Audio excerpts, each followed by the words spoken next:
ARKITEKTUR's Preface, Poem, and Epilogue by Azlan Adnan, M.A. Architecture is not merely the art of making buildings.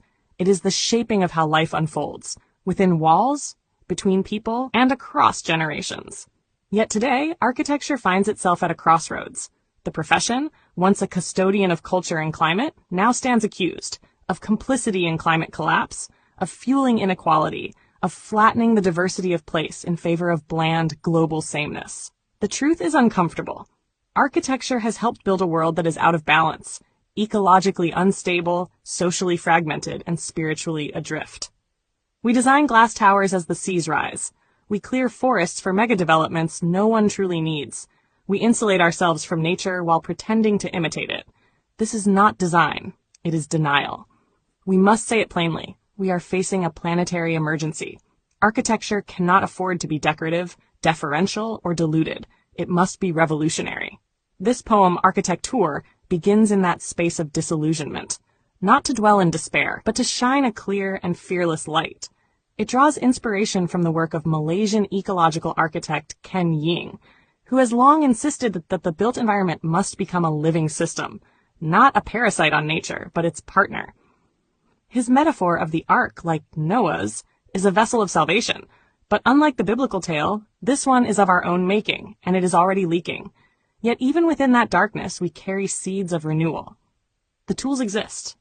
The knowledge is here. The crisis is not one of capability, but of collective will. If we choose to act as designers, citizens, stewards, we can still transform this ark from a sinking relic into a generative cradle for all life. Let this poem be a reckoning. Let it also be a rising. In memoriam terra, but not yet. We build as if the earth were endless, as if time bowed to concrete, as if beauty absolved destruction. But the cities we raise are tombstones in waiting, monuments to a species that mistook cleverness for wisdom. The ice collapses, the forests grow still, the rivers forget their names. Each sketch an elegy, each blueprint a broken vow, every tower a dagger in the soil that once sustained us. We forget. Architecture is not neutral. It brokers power. It buries histories. It shelters some and displaces others. It hardens borders and weakens bonds. Ken Ying warned us, we are not sovereigns but stowaways, passengers aboard an ark already taking on water. Not Noah's ark of wooden myth, but one of glass, steel, and debt, built not for life but for spectacle. Its hull, denial. Its ballast, carbon. Its course, unsustainable. And still we sail, sketching luxury in a burning world. Yet, in this long dusk of the Anthropocene, a flicker persists, a pulse of resistance. Not siren, but signal. Not warning, but design. For we know another way. The knowledge is here. The tools have names. Timber, solar, permaculture, rain. Designs that breathe, not suffocate. Structures that listen to wind, that welcome birds and lichens, that remember the forest. It is not salvation we lack, it is will. But the will can be rekindled, like green shoots after fire, like coral after bleach, like children sketching hopeful cities with crayons and wild hearts. Let this ark not founder in hubris, but rise in humility. Let architects become gardeners. Let planners become poets.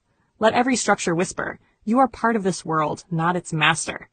This is our century's design brief, to house not only humans, but all that breathes and belongs, to compose not monuments to capital, but habitats of care. And if we all lift together, bricklayers and dreamers, engineers and elders, mothers and makers, the ark will hold. And we, fallible but awakening, will inscribe the next architecture in the language of kinship.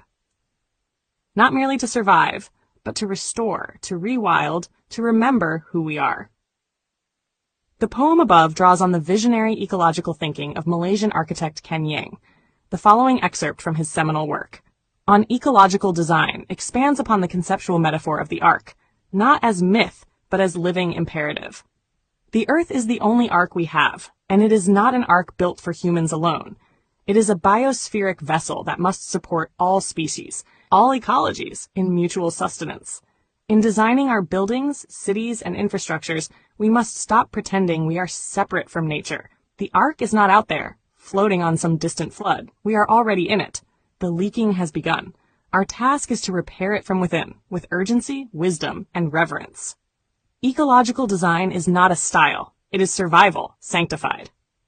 On ecological design.